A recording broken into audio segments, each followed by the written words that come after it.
NDM এখন কাজ করছে 300 আসনে যেন আমরা প্রার্থী দিয়ে নির্বাচন করতে পারি। তবে আমরা কাজ করছি এটার জন্য কারণ আমাদের প্রিপারেশন যেন থাকে। তবে আমরা আশাবাদী যে যুগপৎ আন্দোলনের সকলে আমরা একত্রিতভাবে কোয়ালিশনে আমরা নির্বাচনে যেতে পারবো। রাজনৈতিক দলগুলোর আসলে দাবি থাকতে পারে যে একটি স্বচ্ছ নির্বাচন বা সেটার প্যারামিটারগুলো আসলে কি কি বা যা হলে আসলে একটি স্বচ্ছ, সুষ্ঠু, অবাধ, নিরপেক্ষ নির্বাচন আসলে বাস্তবায়ন সম্ভব, সেই লক্ষ্যে আমরা এখন আসলে কতটুকু এগিয়ে যাচ্ছি? প্রথমত আমরা যদি একটু স্বচ্ছ নির্বাচনের কথা বলি তাহলে কয়েকটা প্রাইমারি ক্রাইটেরিয়া চলে আসে। একটা হলো যে আপনার যারা পার্টিসিপেট করতে চায় তারা যেন পার্টিসিপেট করতে পারে।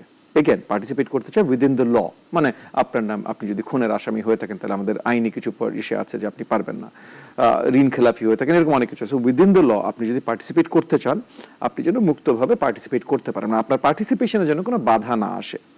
এটা স্বচ্ছর একটা বিষয়।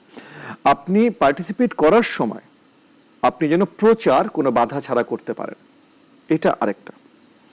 তৃতীয়, ভোটাররা যেন তাদের মন মতো ভোট দিতে পারে। এই তিনটা জিনিস যদি আপনি ইনশিওর করতে পারেন, সো যে ক্যান্ডিডেট সে যেন পার্টিসিপেট করতে পারে, সে যেন প্রচার করতে পারে এবং ভোটার যেন চিন্তামুক্তভাবে ভোট দিতে পারে, এই তিনটা যদি আপনি ইনশিওর করতে পারেন তাহলে আপনি একটা স্বচ্ছ নির্বাচন পাবেন। তো এই তিনটা ইনশিওর করবার জন্য আইনি কাঠামো, আইন শৃঙ্খলা বাহিনীর আপনার কার্যকারিতা এবং আপনার নির্বাচন কমিশনের শক্তি, এই জিনিসগুলো গুরুত্বপূর্ণ। জি, এনডিএম নিয়ে আর একটু জানবো যে সামনে যেহেতু নির্বাচন, সেক্ষেত্রে আসলে এনডিএম কি ভাবছে? এনডিএম কি আসলে কোনো তৃতীয় শক্তি হিসেবে উঠে আসবে কিনা, কিং মেকার কিনা, নাকি আবারও সেই তথাকথিত ভোট কাটুয়া যে তকমাটা সেটির মধ্য দিয়ে যেতে হবে? ভোট কাটার রাজনীতি বা ভোট কাটার নির্বাচন আমরা খুবই আশাবাদী যে আগামী বাংলাদেশে আর সহজে হবে না। দেখেন, তৃতীয় বিশ্বের দেশগুলোতে যে কোনো নির্বাচনে ছোটখাটো কিছু অরাজকতা হয় না তা না, এটা ভারতে বলেন বা যে কোনো দেশে বলেন, আপনি ইভেন ব্রাজিল চলে যান, যেখানে চলে যান, যেগুলোই তৃতীয় বিশ্বের দেশ, ছোটখাটো কিছু অরাজকতা হয়। বারিং দ্যাট, আমরা বিশ্বাস করি যে আগামীতে আমরা এখন যেই পথে চলছি, আগামীতে বাংলাদেশে কোনো নির্বাচনে বড় দাগে কোনো অরাজকতা হবে না। সো ভোট কাটাকাটি বা এইসব হবে না। আর অ্যাজ ফার এজ এনডিএম এর পজিশন, এনডিএম এখন কাজ করছে 300 আসনে যেন আমরা প্রার্থী দিয়ে নির্বাচন করতে পারি। তবে আমরা কাজ করছি এটার জন্য কারণ আমাদের প্রিপারেশন যেন থাকে। তবে আমরা আশাবাদী যে যুগপৎ আন্দোলনের সকলে আমরা একত্রিতভাবে কোয়ালিশনে আমরা নির্বাচনে যেতে পারবো। যে এনডিএমকে স্পষ্ট তো আসলে রাজনীতিতে এখন তরুণদের আসলে অনেক বেশি জয় জয়কার, সবাই তরুণ নেতৃত্ব অনেক বেশি পছন্দ করছে। ইতিমধ্যেই জুলাই বিপ্লবের মতো একটা বড় সফলতা আসলে তরুণদের হাত ধরে এসেছে। সেই জায়গা থেকে ববি হাজ্জাজ কি আসলে তরুণদের শক্তি হিসেবে পেছনে থেকে কাজ করবে, নাকি সেই আসলে ঢাল হবে? আমি জানি না দুটোর ডিফারেন্স কি, বাট আমি আপনাকে বলছি যে দেখেন, একটা গণতন্ত্রে সকলের শক্তি, জনতার শক্তি। যে কোনো আন্দোলনে তরুণরা এগিয়ে থাকে।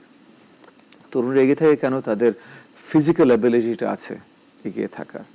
একজন 60-70 বছরের বৃদ্ধ মানুষ, তার যতটাই মনোবল থাকুক, তার ফিজিক্যাল অ্যাবিলিটি নেই ঘন্টার পর ঘন্টা মিছিলে বা পুলিশের আক্রমণের বিরুদ্ধে দৌড়ানো।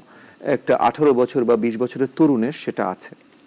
যদিও গত 10 বছর ধরে আমরা অনেক বয়োজ্যেষ্ঠ হওয়া সত্ত্বেও আমরা একদম রাজপথের সম্মুখভাগে ছিলাম, জুলাই আন্দোলনে ছিলাম, আমি কয়েকবার আহত হয়েছি জুলাই আন্দোলনে, কিন্তু আমার সাথে আবার হাজার হাজার তরুণরাও ছিলেন যারা এগেন ওই যে 18, 20, 25 এই ধরনের বয়স।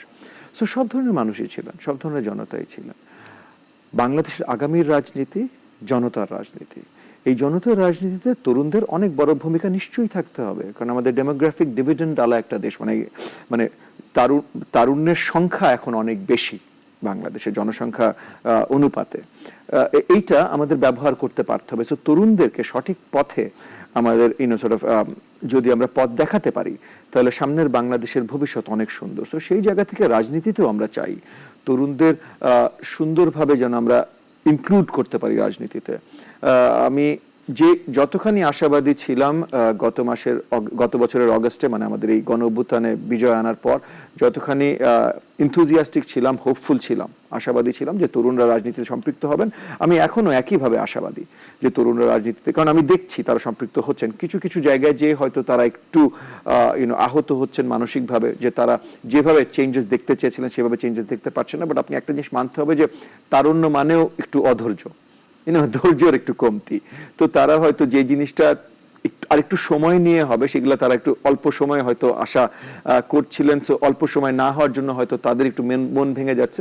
বাট আমি এখনো আশাবাদী যে সামনে বাংলাদেশের রাজনীতিতে তরুণরা বড়ভাবে অংশগ্রহণ করবেন, এবং সেই আলোকে এনডিএমও বড়ভাবে অংশগ্রহণ করবেন, এবং আমাদের দলেও বড় আপনার সর্ট অফ কন্ট্রিবিউশন রাখবেন ইনশাআল্লাহ।